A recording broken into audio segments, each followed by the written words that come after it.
Hi, this is Abida Rashid and welcome back to my masterclass. ഞാൻ എപ്പോഴും കോഴി എന്ന് പറയുമ്പോൾ എല്ലാവരും എന്നെ കളിയാക്കും. ഈ കോഴിക്കോട്ടുകാരില്ലേ കോഴി എന്ന് പറയുമ്പോൾ അത് കോഴിന്നായി പോകും. അത് ആ ഒരു കോഴിക്കോടൻ ഡയലക്റ്റാണ് അത് എത്ര കറക്റ്റ് ചെയ്യാൻ നോക്കിയിട്ടും പറ്റുന്നില്ല. ഇപ്പം ഏതായാലും നമുക്ക് കോഴിക്കോട്ട് ഒരു മുട്ട പൊരിക്കുന്ന ഒരു വീഡിയോ ആണ് ഞാനിത് ചെയ്യുന്നത്. അപ്പം before we get into the recipe, ഈ സീരീസിൽ I'm not only doing recipes but I'm trying to teach you some more knowledge about things. How did it come? What are the specialities? What are the best benefits that we get out of it? ഇതും കൂടി എൻ്റെ എല്ലാ ക്ലാസ്സിലും included ആവുന്നുണ്ട്.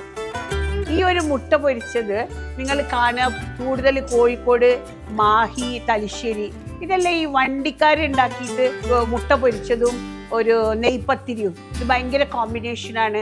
ഈ തലശ്ശേരി, കുഞ്ഞിപ്പള്ളി ഈ ഒരു പ്രദേശത്ത് കൂടെ പോകുമ്പോൾ കണ്ണൂരിൽ നിന്ന് നമ്മൾ കോഴിക്കോടേക്ക് വരുന്ന വഴിക്ക് ഈ കുഞ്ഞിപ്പള്ളി ഭാഗത്തൊക്കെ ഫേമസ് ആയിട്ടുള്ള ഒരു സാധനമാണ് ഈ മുട്ട പൊരിച്ചതും നെയ്പത്തിരിയും. ഞങ്ങൾക്ക് കാണിച്ചു തരാൻ പോകുന്നത് ആ മുട്ട പൊരിക്കുന്നതാണ്.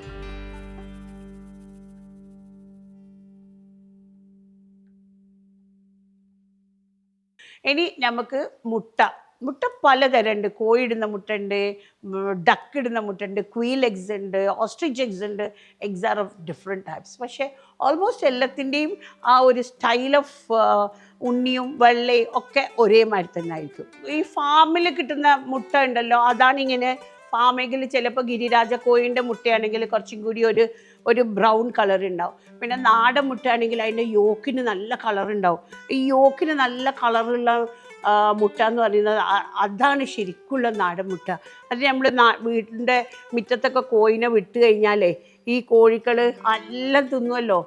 ചെറിയ ചെറിയ പ്രാണികളെയും ഉറുമ്പിനെയും വറ്റും എന്തെല്ലാം കിട്ടുമോ അതെല്ലാം ചിക്കി കഴിക്കുന്നതാണല്ലോ കോഴിയുടെ ശീലം.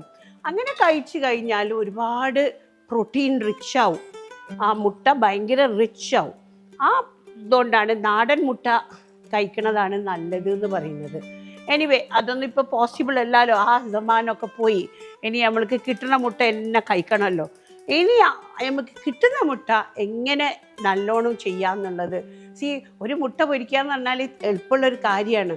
പക്ഷെ ആ മുട്ടനെ പറ്റി മനസ്സിലാക്കിയിട്ട് അതിനാവശ്യമുള്ള ഹീറ്റ്, അതെങ്ങനെ പൊരിക്കണം, അതെങ്ങനെ ബോയിൽ ചെയ്യണം എന്നുള്ളത് പ്രത്യേകമായിട്ട് പഠിക്കണം. ഇപ്പം ഞാൻ മുട്ട ബോയിൽ ചെയ്യാൻ വെച്ചിട്ടുണ്ട്. ആക്ച്വലി സ്പീക്കിംഗ് മുട്ട ബോയിൽ ചെയ്യാൻ വെക്കുമ്പോൾ മുട്ട കവർ ചെയ്തിട്ട് വേണം വെള്ളം. മുട്ട ഒരു പകുതി മുട്ട പുറത്തേക്കും പകുതി മുട്ടയിൽ വെള്ളം ആവുമ്പോൾ ആ മുട്ട സെറ്റാവുമ്പോൾ ഈ വെള്ളം ചൂടാവുമ്പോഴാണ് ഈ മുട്ട സെറ്റാവുന്നത്. വെള്ളം ഒഴിച്ച് കഴിഞ്ഞിട്ട് മുട്ട ശരിക്കും അതിൽ വീണ് കിടക്കണം. എന്നാലേ എല്ലാ സ്ഥലത്തും ഈക്വലായിട്ട് ആ കുക്കിംഗ് ശരിയാവുള്ളൂ. അതേ സമയത്ത് തന്നെ ഈ മുട്ട കുക്ക് ചെയ്യുന്ന സമയത്ത് ഇപ്പം ഞാൻ സമയം നോക്കുന്നത് എന്താ വെച്ചാൽ നമ്മളുടെ മുട്ട ഇപ്പം ഇടുന്നത് സാധാരണ നിൽക്കൊരു മുട്ട നല്ലോണം ഡബിൾ ബോയിൽ, നല്ല ബോയിലായിട്ട് മഞ്ഞ ഉണ്ണിയും വെള്ള നല്ലൊരു സോഫ്റ്റ് ടെക്സ്ചറും ഉണ്ടാവണമെങ്കിൽ 10 to 12 മിനിറ്റ്സ് എന്നാണ് പറയുക. ഒരു മുട്ട വേവാൻ, കോഴിയുടെ മുട്ട വേവാൻ 12 മിനിറ്റ്സ് എക്സാക്ട്ലി വേണം. May be 10 or 12. അതിൻ്റെ ഇടയിൽ നമ്മൾ മുട്ട ഒരു 4 മിനിറ്റ്സ്, ഒരു 6 മിനിറ്റ്സ്, ഒരു 8 മിനിറ്റ്സ്, ഒരു 10 മിനിറ്റ്സ് അങ്ങനെ ഓരോ സമയത്തും മുട്ടക്ക് ഓരോ വേവാ. ചില ആൾക്കാർക്ക് മുട്ടൻ്റെ ഉണ്ണി ഭയങ്കരമായിട്ട് വെന്ത് കഴിഞ്ഞാൽ ഇഷ്ടമല്ല. പക്ഷെ ഓവർ കുക്ക്ഡ് ആവുമ്പോൾ എന്താവും, ഭയങ്കര റബ്ബറി ആവും, ഉള്ളിലുള്ള മഞ്ഞ പച്ച കളറാവും. ഇപ്പം മുട്ട പുഴുങ്ങാൻ വെച്ചതിന് നമുക്ക് ഓരോ മുട്ടയുടെയും ആ ഒരു quality of egg after boiling. ഇപ്പോൾ 4 മിനിറ്റ്സ് ബോയിൽ ചെയ്താൽ എന്താണെന്ന് നോക്കാം, 6 മിനിറ്റ്സ് ബോയിൽ ചെയ്താൽ എന്താണെന്ന് നോക്കാം, 8 മിനിറ്റ്സ് ബോയിൽ ചെയ്താൽ എന്താണെന്ന് നോക്കാം, 10 മിനിറ്റ് to 11 മിനിറ്റ്സ് ബോയിൽ ചെയ്താൽ എന്താണെന്ന് നോക്കാം. This is how you boil your eggs and the consistency of your liking is understood according to the time. So whenever മുട്ട പുഴുങ്ങാൻ വെക്കുമ്പോൾ അധികം വേവാത്ത മുട്ടയാണ് ഇഷ്ടം എന്നുണ്ടെങ്കിൽ അത് 6 മിനിറ്റ്സിൽ വെക്കാം. കുറച്ചും കൂടി വെന്തതാണ് ഇഷ്ടം എന്നുണ്ടെങ്കിൽ അത് 8 മിനിറ്റിൽ വെക്കാം. അല്ലെങ്കിൽ നല്ലോണം വെന്തതാണെങ്കിൽ 12 മിനിറ്റ് ടൈമർ വെച്ചിട്ട് വേണം മുട്ട കുക്ക് ചെയ്യാൻ. ഓവർ കുക്കിംഗ് ഓഫ് മുട്ട സ്പോയിൽസ് ദ ഹോൾ തിങ്. അപ്പോൾ ഇന്ന് നമ്മൾക്ക് ഓരോ സ്റ്റേജിലുള്ള മുട്ടയുടെ കാര്യം മനസ്സിലാക്കാം. ഇത് പുഴുങ്ങിക്കഴിഞ്ഞാൽ ഈ മുട്ടയിൽ കുറച്ച് ഉപ്പിട്ട് കഴിഞ്ഞാൽ മുട്ട കുക്ക് ചെയ്യാൻ കുറച്ചും കൂടിയും ഫാസ്റ്ററാവും. അതേ സമയത്ത് പീൽ ചെയ്യാനും ഒന്നും കൂടി എളുപ്പമെന്നാണ് പറയുക. Maybe vinegar also does the same thing.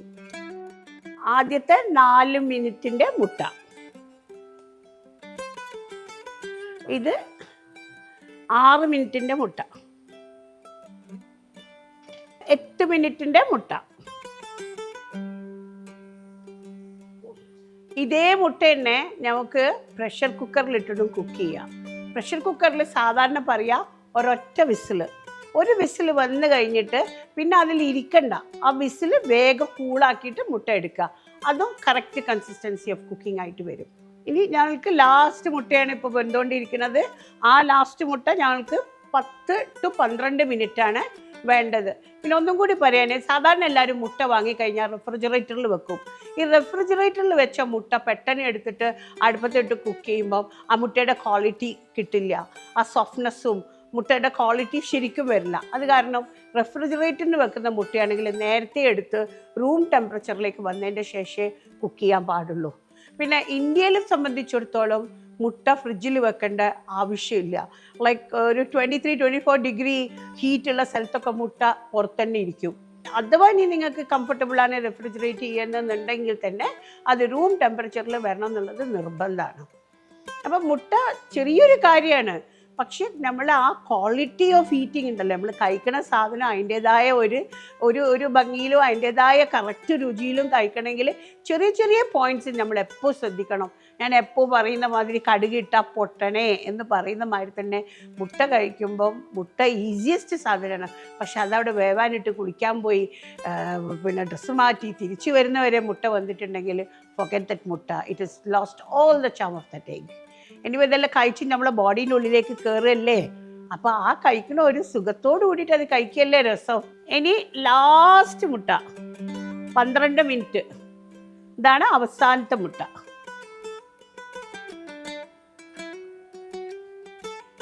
അപ്പോൾ 4 മിനിറ്റ്സിൻ്റെ മുട്ട.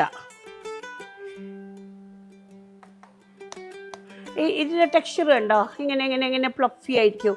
ഇതിനെ ബോയിൽഡ് എഗ് എന്ന് പറയാൻ പറ്റില്ല. നമുക്ക് അതിൻ്റെ ഉള്ളിലുള്ള യോക്ക് എന്തായെന്ന് നോക്കാം. ഈ ടെക്സ്ചർ ആയിരിക്കും, ഇങ്ങനെ ആയിരിക്കും ഈ 4 മിനിറ്റ്സിൻ്റെ മുട്ട. Okay, this is 4 minutes. ഇനി നമുക്ക് 6 മിനിറ്റ്സിൻ്റെ മുട്ട നോക്കാം. പിന്നെ കട്ടി ഹാർഡറായി, ഒരു സ്കൂപ്പിയായി, മുട്ട ഒന്ന് സെറ്റായി. ഇത് 8 മിനിറ്റിൻ്റെ മുട്ടയാണ്. അത് അതിനെക്കാട്ടിയും കുറച്ചും കൂടി ഹാർഡൻഡ് ആയിട്ടുണ്ട്. സോ സ്കിന്ന് ശരിക്കും വരുന്നുണ്ട്.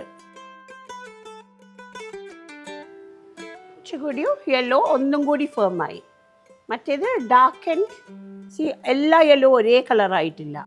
ഇതിൽ എല്ലാ യെല്ലോ ഒരേ കളറായിട്ടില്ല. കുറച്ച് ഡാർക്ക് യെല്ലോ ഉണ്ട്, കുറച്ച് ലൈറ്റ് യെല്ലോ ഉണ്ട്. ഓക്കെ, ബട്ട് വൈറ്റ് ഹാർഡായി. 12 മിനിറ്റ് ആയിട്ടുള്ള മുട്ടയാണ് ഇപ്പോൾ പുറത്തേക്ക് എടുക്കുന്നത്.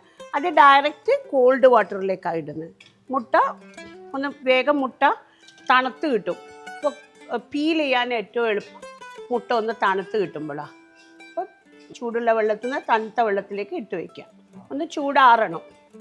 ഇനി മുട്ട എടുത്തിട്ട് സാധാരണ ക്രാക്ക് ചെയ്ത്, ഇത് ഉറപ്പാണ് ഇത് കുക്കായിട്ടുണ്ടാവും എന്നുള്ളതല്ലേ. ശരിക്കും പീൽ ചെയ്യുമ്പോൾ അതിൻ്റെ സ്കിന്ന് കറക്റ്റായിട്ട് വരും. നമ്മളാണ് തിരക്കിൻ്റെ ഇടയിൽ ഇങ്ങനത്തെ കാര്യങ്ങളൊന്നും ശ്രദ്ധിക്കൂല.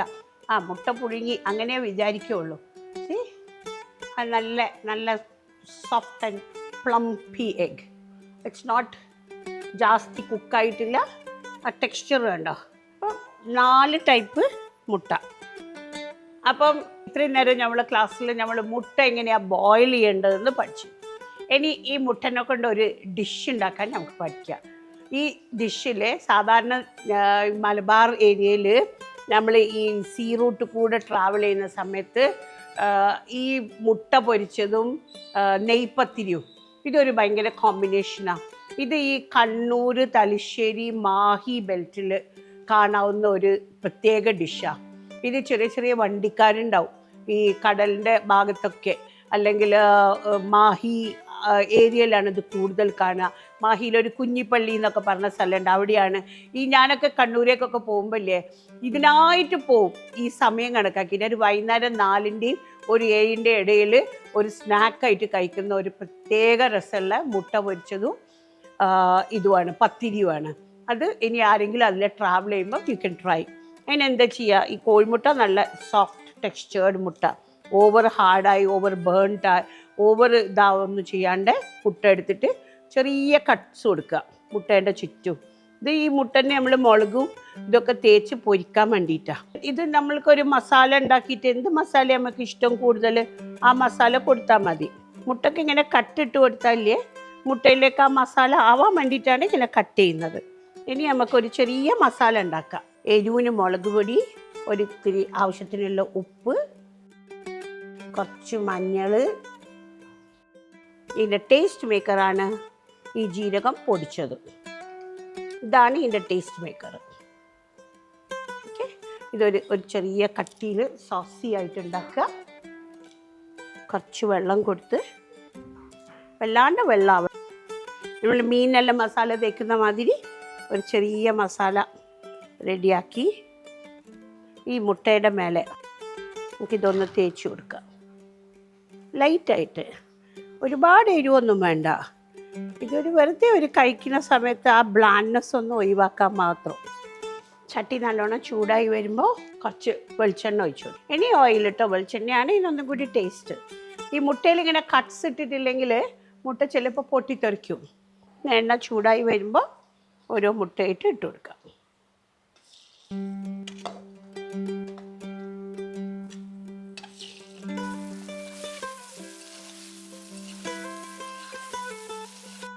ആ മസാല മുട്ടയുടെ മേലെ പിടിച്ചു. അത് എഗ്ഗൊന്ന് സ്പൈസി ആക്കിയതാ. അപ്പം മുട്ട പൊരിച്ചത് റെഡിയായി. ഇത് എളുപ്പം ഉണ്ടാക്കാം. ഈ ബോയിൽഡ് എഗ് എന്നെ എല്ലാ ദിവസവും കഴിക്കുന്നതിന് പകരം ഇടയ്ക്ക് മുട്ട പൊരിച്ചത് ഇത് സ്നാക്കായിട്ടും ഒരു ഈവനിങ് സ്നാക്കായിട്ടും നല്ലൊരു ഡിഷാണ്. വലിയ ബുദ്ധിമുട്ടൊന്നുമില്ല. കുറച്ച് മസാല ബോയിൽഡ് എഗ് ഉണ്ടെങ്കിൽ, രാവിലത്തെ ബോയിൽഡ് എഗ് ഉണ്ടെങ്കിൽ സ്പ്ലിറ്റ് ഇട്ടിട്ട് കുറച്ച് മസാല തേച്ച് പെട്ടെന്ന് പൊരിക്കാവുന്ന, പെട്ടെന്ന് ഗസ്റ്റ് വരുമ്പോഴും ചെയ്യാൻ പറ്റും. ഇതെല്ലാവർക്കും ഒന്ന് ട്രൈ ചെയ്യാം. ഭയങ്കര സിമ്പിളായിട്ടുള്ളതാണ്. ബട്ട് എനിക്ക് ഏറ്റവും ഇമ്പോർട്ടൻ്റ് ആയിട്ട് ഇതിൽ പറയാനുള്ളത് ബോയിലിംഗ് പോയിന്റ് ഓഫ് മുട്ട ശരിക്കും മനസ്സിലാക്കുക. എന്നിട്ട് അടുത്ത പ്രാവശ്യം മുട്ട പുഴുങ്ങുന്ന സമയത്ത് എന്നെ ഓർക്കുക, ഈ മുട്ട ഇതാണ് എനിക്കിഷ്ടമുള്ള സ്റ്റേജ് ഏതാണെന്നുള്ളത് മനസ്സിലാക്കുക. Like whether I like my egg at 6, 8 or 10. Take a decision. What is your style of egg that you like to have every day when you boil egg? ഏറ്റവും രസം ഇത് വീട്ടിലുണ്ടാക്കുന്നതിനെക്കാട്ടിയും ഈ ലോക്കൽ വണ്ടിക്കാരെടുത്തുനിന്ന് കഴിക്കുന്നതാണ്. ഇതിൻ്റെ കൂടെ കഴിക്കേണ്ട പത്തിരി ഞാൻ പറഞ്ഞില്ലേ, നെയ്പത്തിരി. അത് നെയ്പത്തിരിയും മുട്ട പൊരിച്ചതും. ഇതാണ് തലശ്ശേരി, കണ്ണൂർ ആ ഭാഗത്തുള്ള മലബാറിൻ്റെ വേറൊരു പ്രത്യേക ഭാഗത്തുള്ള ഒരു favourite ഡിഷാണിത്. And try making this. And until then, goodbye from Abida Rashid. See you in the next video.